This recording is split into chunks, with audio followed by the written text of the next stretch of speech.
నమస్కారం వార్తా కిరణం వార్తలకు స్వాగతం నా పేరు లక్ష్మి వార్తల్లో ముందుగా హెడ్లైన్స్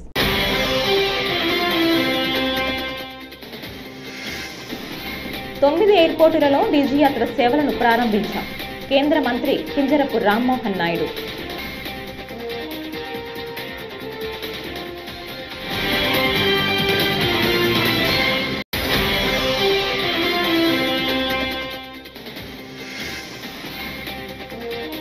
బుడమేరు గంటలు పూడ్చేందుకు ఆర్మీని పిలుస్తున్నాం కేంద్ర మంత్రి శివరాజ్ సింగ్ చౌహాన్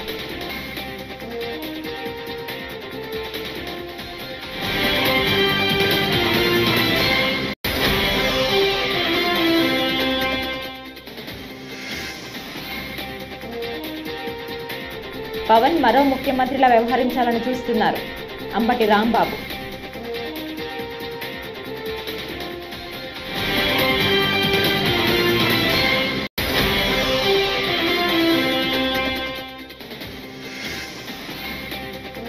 తెలుగు రాష్ట్రాల్లో వరద బాధితుల సహాయార్థం తెలుగు చిత్ర పరిశ్రమ కీలక నిర్ణయం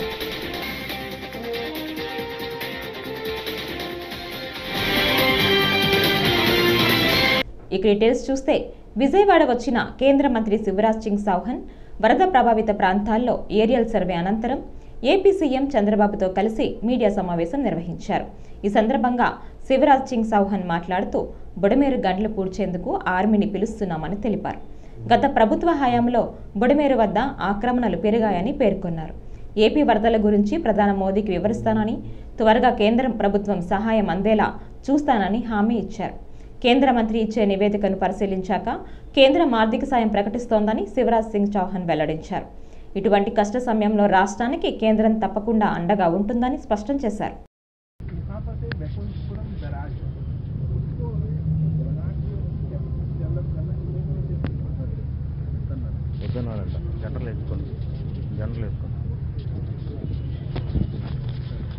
వద్దన్నారు జనరల్ వేసుకో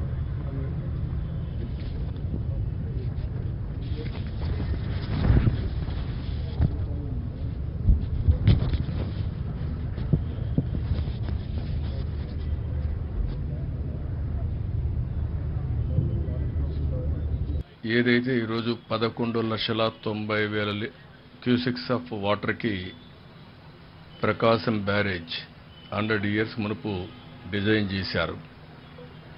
అయితే ఈరోజు 11,43,000 క్యూసెక్స్ ఆఫ్ వాటర్ వచ్చింది. ఆ తర్వాతనే అనేక ప్రాజెక్టులు కట్టారు. పైన నాగార్ సాగర్ కానీ, Pulichintala, Srisailam, జోరాల, Almatti, so many projects వచ్చాయి. ఈరోజు ఉన్నటువంటి వాతావరణ మార్పుల్లో ఎక్కడైతే క్లౌడ్ బరస్టింగ్ కావడం, విపరీతమైన వర్షాలు పడడం, 2 రోజుల్లో 40 సెంటీమీటర్ల వర్షపాతం పడింది. ఇక్కడ 40 సెంటీమీటర్లు అంటే మనం ఊహించుకోవాల్సిన అవసరం ఉంది. అంత పెద్ద ఎత్తున పడింది. ఇదే కాకుండా పైన కృష్ణా నది పరివాహక ప్రాంతం అంతా కూడా పెద్ద ఎత్తున వర్షాలు పడ్డాయి.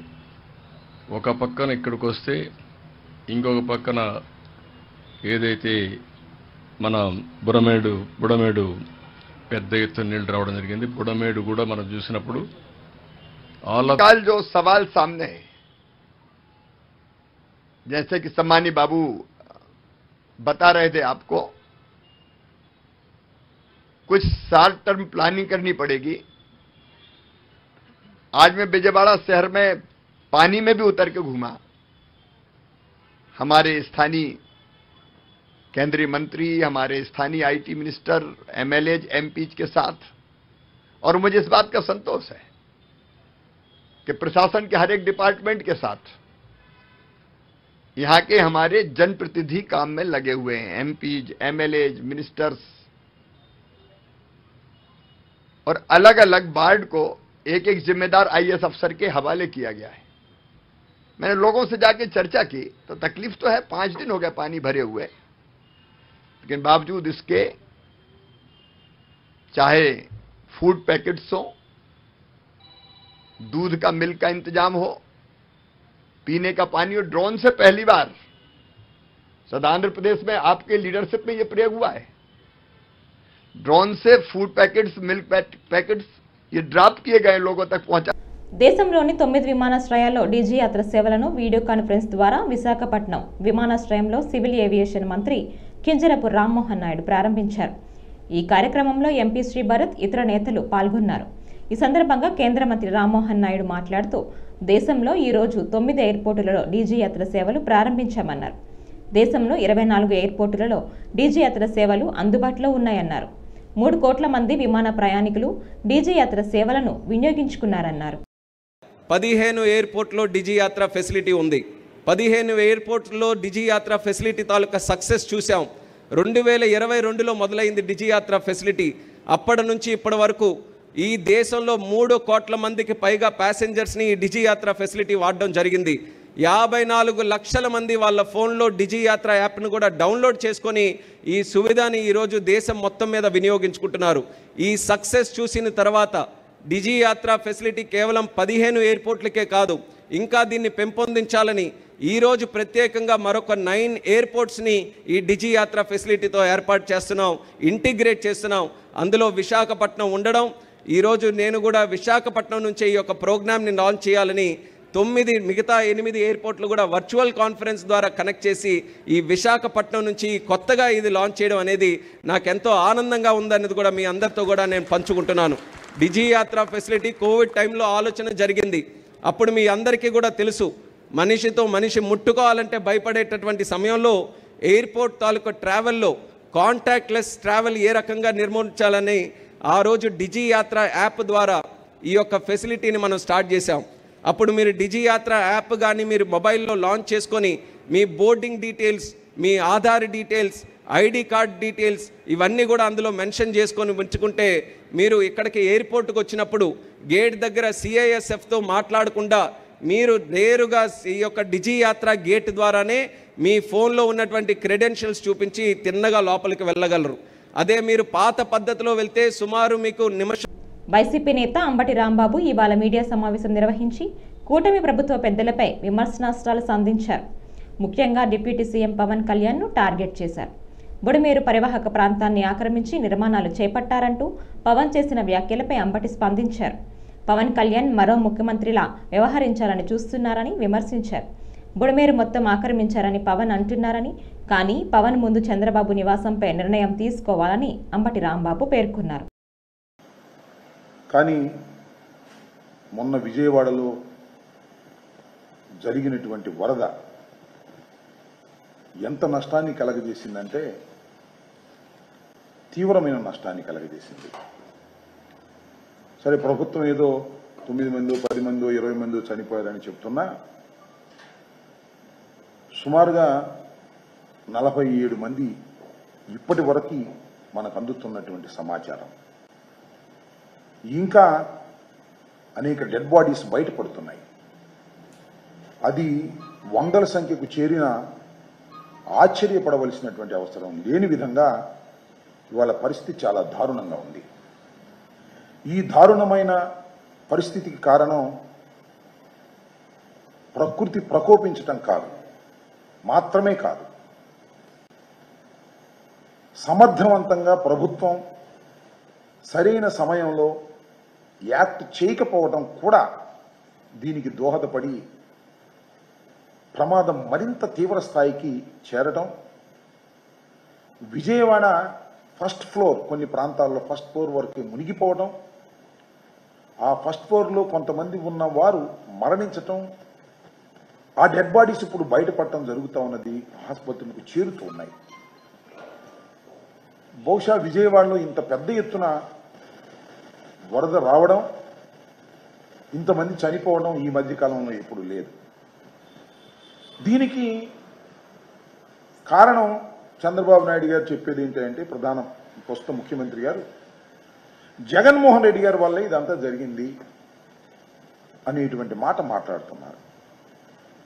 నేనంటాను, చంద్రబాబు నాయుడు గారి అలసత్వం, పెద్ద మాట ఇంకోటి ఏంటి, అసమర్థత. అదేంటండి, మరి 40 సంవత్సరాల అనుభవం కలిగిన వాడు, 14 సంవత్సరాలు ముఖ్యమంత్రిగా పనిచేసి 4వసారి ముఖ్యమంత్రిగా ఉన్నటువంటి వ్యక్తిని అసమర్థుడు అని ఎలా అంటారు మీరు? చిన్నవారు మీరు అనొచ్చు. కానీ జరిగిన అంశం ఆయన అసమర్థతకు సంబంధించిన అంశం అని కూడా ఈ సందర్భంగా నేను మనవి చేస్తున్నాను. మీరు ఒకసారి వరద బాధితులను కేంద్ర రాష్ట్ర ప్రభుత్వాలు ఆదుకుంటాయని కేంద్ర వ్యవసాయ శాఖ మంత్రి శివరాజ్ సింగ్ చౌహాన్ హామీ ఇచ్చారు. ఆస్తి పంట నష్టపోయిన వారికి తప్పక పరిహారం అందిస్తామని చెప్పారు. విజయవాడ జక్కంపూడి కాలనీలో వరద ప్రభావిత ప్రాంతాల్లో మరో కేంద్ర మంత్రి పెమ్మసాని చంద్రశేఖర్, రాష్ట్ర మంత్రి నారా లోకేష్, భాజపా రాష్ట్ర అధ్యక్షురాలు పురంధేశ్వరితో కలిసి శివరాజ్ సింగ్ చౌహాన్ పర్యటించారు. ఈ సందర్భంగా తొలుత బోట్లో, తర్వాత నీటిలో దిగి క్షేత్రస్థాయిలో పర్యటించారు. బాధితుల ఇబ్బందులను ఆయన అడిగి తెలుసుకున్నారు.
हमारे लिए भगवान की पूजा है। लोग संकट में हैं, लगातार 5 दिन से पानी भरा है और इतिहास में विजयवाड़ा में और क्षेत्र में फ्लड की ऐसी स्थिति कभी नहीं आई। परिस्थितियां विपरीत हैं। भोजन हो, पीने का पानी हो, दूध हो, सब भेजने का इंतजाम किया जा रहा है। मैं श्रीमान चंद्रबाबू नायडू जी को बधाई देता हूं। अभी लगातार यहां काम करते रहने की जरूरत है, क्योंकि 5वां दिन है। बुडमेरू वहां इरिगेशन मिनिस्टर स्वयं बैठे, काम दिनों रात चल रहा है। लेकिन यह बात सच है कि जनता परेशान है। इस परेशानी से बाहर निकालने में राज्य सरकार के साथ साथ प्रधानमंत्री जी के नेतृत्व में केंद्र सरकार भी कोई कसर नहीं छोड़ेगी। आज हमारी शाम को अधिकारियों की बैठक है, तो प्रदेश सरकार पूरी दक्षता के साथ काम कर रही है। कंपनसेशन తెలుగు రాష్ట్రాల్లో వరద బాధితుల సహాయార్థం తెలుగు చిత్ర పరిశ్రమ కీలక నిర్ణయం తీసుకుంది. వరద ప్రభావిత ప్రాంతాల్లో ఇబ్బందులపై ప్రత్యేక కమిటీ ఏర్పాటు చేయనున్నట్లు తెలుగు ఫిలిం ఛాంబర్ వెల్లడించింది. కమిటీ ఇచ్చే సమాచారం మేరకు సహాయ కార్యక్రమాలు చేపట్టనున్నట్లు పేర్కొంది. అన్ని థియేటర్ల వద్ద విరాళాలు, వస్తువుల సేకరణ కోసం సెంటర్ ఏర్పాటు చేయనుంది. ఈ మేరకు ఫిలిం ఛాంబర్లో గురువారం విలేకరుల సమావేశం ఏర్పాటు చేశారు. ప్రజలు మమ్మల్ని ఆదరించారు. వాళ్ళని ఆదుకోవాల్సిన బాధ్యత మాకుంది. అండ్ ప్రభుత్వం ఒకటే కాకుండా యాజ్ ఎ హ్యూమనిటేరియన్ యాంగిల్లో అది చిన్నదవచ్చు పెద్దదవచ్చు, అంటే మా ఇంట్లో పనిచేసే వంటవాడి కాడి నుంచి నా కాడి నుంచి ఎంత చిన్న అమౌంట్ అయినా సరే అన్నీ కలిపి ఒక చోట పెట్టి ఛాంబర్ కానీ ఈ వేదిక ద్వారా కలెక్ట్ చేసి మ్యాక్సిమం మమ్మల్ని ఎంత వాదన చేసిన ప్రజలకి మాకు ఎప్పుడూ అండగా ఉండే ప్రభుత్వాలకి సపోర్ట్గా ఉంటున్నామని తెలియజేయడం కోసమే ఈ మీటింగ్ ఏర్పాటు చేశాం. సో లాస్ట్ వీక్ నుంచి తెలుగు రాష్ట్రాల్లో వస్తున్న వరదల గురించి అందరికి తెలిసిందే. సో ఇండస్ట్రీ నుంచి అందరూ హీరోలు ఆల్రెడీ తెలుగు రాష్ట్రాల్లో జరుగుతున్న దాని గురించి ప్రభుత్వాలకి చేయూతగా, ప్రజలకి చేయూతగా ఉండడానికి అనౌన్స్ చేయడం జరిగింది. సో అలాగే మేమందరం కూడా ఛాంబర్ ద్వారా అండ్ ఇండిపెండెంట్గా సో చేద్దామని ఇది చేసే ప్రయత్నం చేస్తున్నాం. సో మా సంస్థ నుంచి కూడా 2 స్టేట్స్కి 25 దీనికి చీఫ్ మినిస్టర్ దానికి పంపిస్తున్నాం. అలాగే ఛాంబర్లో ఇప్పుడు అంటే చిన్నగా ఎవరన్నా ఇవ్వాలనుకున్నా ఇవ్వడానికి అవకాశం ఉండదు కాబట్టి ఛాంబర్ ద్వారా ఫిలిం ఇండస్ట్రీని కనెక్ట్ చేసి ఈ ఛాంబర్ అకౌంట్ ద్వారా అందరి దగ్గర వాళ్ళు ముందుకు వచ్చే వాళ్ళ దగ్గర కలెక్ట్ చేసి ఇప్పుడు ఏపీకి కానీ తెలంగాణలో జరుగుతున్న ఖమ్మం, మహబూబాబాద్ అండ్ విజయవాడ మేజర్గా జరుగుతున్న దానికి మా వంతుగా ఇండస్ట్రీ నుంచి కూడా నిలబడాలి. ఎప్పుడు చేస్తూనే ఉంటుంది ఇండస్ట్రీ. అండ్ ఈసారి మేము అందరం కూర్చొని ఇండస్ట్రీ తరఫున కూడా ఇది ముందుకు తీసుకెళ్లాలనే ప్రయత్నమే ఈ రోజు పెట్టిన ఈ ప్రెస్ మీట్కి మేజర్ కారణం. Mentioned as a film industry, we are always మనం ఎప్పుడు ముందున్నాం to take whenever there is a calamity in earlier state and both the states, the film industry has always been there. మీరు already చూసుంటారు, చాలా మంది independent గా they have made their contributions to both the relief funds. ఇంకా future Budameru వరదలకు YS కుటుంబమే కారణమని TDP MLA ఆరోపించారు.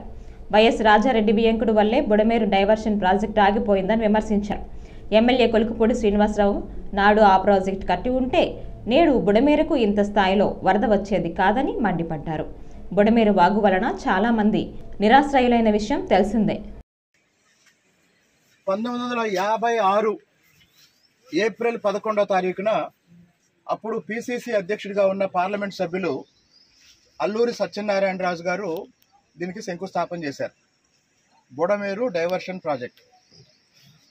వాస్తవానికి బుడమేరు నుండి రైతులకి ఎలాంటి నష్టం జరగకుండా అదే సమయంలో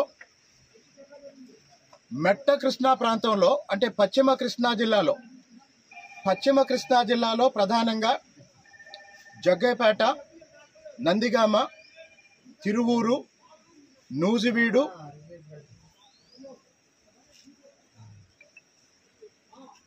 నియోజకవర్గాలు ఉంటాయి. మైలవరం, ఈ 5 నియోజకవర్గాలు ఉంటాయి. వీటిని మెట్ట కృష్ణ అంటారు. అదే దిగువనున్న కృష్ణా జిల్లా డెల్టా. కానీ ఈ మెట్ట కృష్ణాకి నీళ్లు లేకపోవటం వల్ల ఒక నీటి పారుదల ఒక ప్రాజెక్టుని, ఒక మల్టీపర్పస్ సాగునీటి కోసం తాగునీటి కోసం ఒక ప్రాజెక్టుని రూపొందించడానికి 1956 నాటికే వ్యవసాయ సాగులో మెలకువలు పాటించాలని ఐకార్ శాస్త్రవేత్త రమేష్ నాయక్ స్పష్టం చేశారు. శుక్రవారం పెదకడుగూరు మండలంలోని మురవనిలో ఎస్సీ సబ్ ప్లాన్ పథకం కింద వ్యవసాయ సంబంధిత ఉపకరణాల కిట్లు, పవర్ స్ప్రేయర్లు, నీమ power powder, boom power powder, torch లైట్లు, టార్ఫ్ నీళ్ల పంపిణీకి కార్యక్రమం ఏవో వరప్రసాద్ అధ్యక్షతన జరిగింది. ఈ సందర్భంగా ఆయన మాట్లాడారు.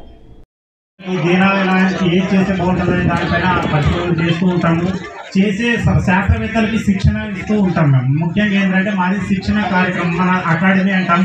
మన హైదరాబాద్లో పోలీస్ అకాడమీ ఉంది. లైక్ వాళ్ళు ఐపీఎస్ ఆఫీసర్లకు ట్రైనింగ్ ఇస్తారు. అలాగా మేము కూడా మాది అగ్రికల్చర్ అకాడమీ. దేశంలో ఎక్కడ శాస్త్రవేత్తలు సెలెక్ట్ అయినా కూడా ఫస్ట్ మా దగ్గరకు వచ్చేసి వాళ్ళు మేము శిక్షణ ఇచ్చిన తర్వాత మళ్ళీ దేశమంతా పోతారు రీసెర్చ్ చేయడానికి. అలా ఉంటుంది. అండ్ అందులో భాగంగా మా సంచాలకులు ఈరోజు రాలేదు, డాక్టర్ సిహెచ్ శ్రీనివాసరావు గారు. ఆయన సహకారంతో, ఆయన ప్రోద్బలంతో ఇక్కడ ఈ ఊర్లో కొన్ని ఊర్లు సెలెక్ట్ చేయడం జరుగుతుంది ప్రతి సంవత్సరం. మేము ఏంటంటే ఇది కేంద్ర ప్రభుత్వ సంస్థ కాబట్టి మన ఆంధ్ర, తెలంగాణ అట్లానే కాకుండా మేము దేశమంతా చేస్తుంటాం. ప్రతి రాష్ట్రం చేస్తుంటాం. మన జమ్మూ కాశ్మీర్ నుంచి కన్యాకుమారి దాకా, మణిపూర్ దాకా, నార్త్ ఈస్ట్లో కానీ ఎక్కడైనా ప్రతి రాష్ట్రంలో వెళ్తూ ఉంటాం. రకరకాల ప్రోగ్రామ్స్ చేస్తూ ఉంటాం. అందులో భాగంగా ఇక్కడ మళ్ళీ ఈరోజు రావడం జరిగింది. మన ఊరికి, మన తెలుగు రైతులకు కూడా ఎంతో అంత అదే గవర్నమెంట్ కొన్ని పరిధులు ఉంటాయి, దానికి తగ్గట్టు కొద్దిగా సాయం చేద్దామని కరెక్ట్గా 1 సంవత్సరం కింద మేము వచ్చాం ఇదే ఊరికి. అప్పుడు ఎవరు జనాలు అంతమంది లేరు, ఒక 10 మంది ఏవో ఉన్నారు. ఇదే రైతు భరోసా కేంద్రంలో మాట్లాడి మీటింగ్ పెట్టుకొని అప్పుడు వెళ్ళడం జరిగింది. ఇప్పుడు మీ అందరినీ ఇక్కడ చూడడం జరుగుతుంది. ఇది మా ముఖ్య ఉద్దేశం ఏంటంటే ఏదైనా ఇప్పుడు మేము తెచ్చినది ప్రతి పరికరాలు రైతుకు ఉపయోగపడే విధంగా. ఒక్కొక్క రైతు కనీసం లేదన్నా ఒక 10,000 రూపాయల బెనిఫిట్ వస్తుంది అనమాట. అంటే ఒక 10,000 రూపాయల మెటీరియల్ వస్తుంది. అండ్ అవన్నీ ఏమేమి ఉన్నారంటే ఒకటి టార్పలిన్ కవర్ ఒకటి ఉంటుంది. ప్రతి రైతుకి అది ఉపయోగమే. ఇప్పుడు వర్షాకాలం వచ్చిందంటే ప్రతి ఒక్కరికి ఉపయోగమే. అలాగే ఫార్మ్ టూల్ కిట్స్ అని ఒక 4 ఇంప్లిమెంట్ ఉంటాయి. అంటే ఒక కొడివెళ్ళు కానీ, ఒక కొరివిలి కానీ, అండ్ హ్యాండ్ అంటే తుని కట్టి కానీ, అలా గడ్డి పీకే పరికరాలు ఒక 4-5 ఉన్నాయి. అలాగే మన ఎరువులకు సంబంధించింది మైక్రో న్యూట్రియంట్ ఒక 3 కేజీలు. ఈ వార్తలు ఇంతటితో సమాప్తం. నమస్కారం.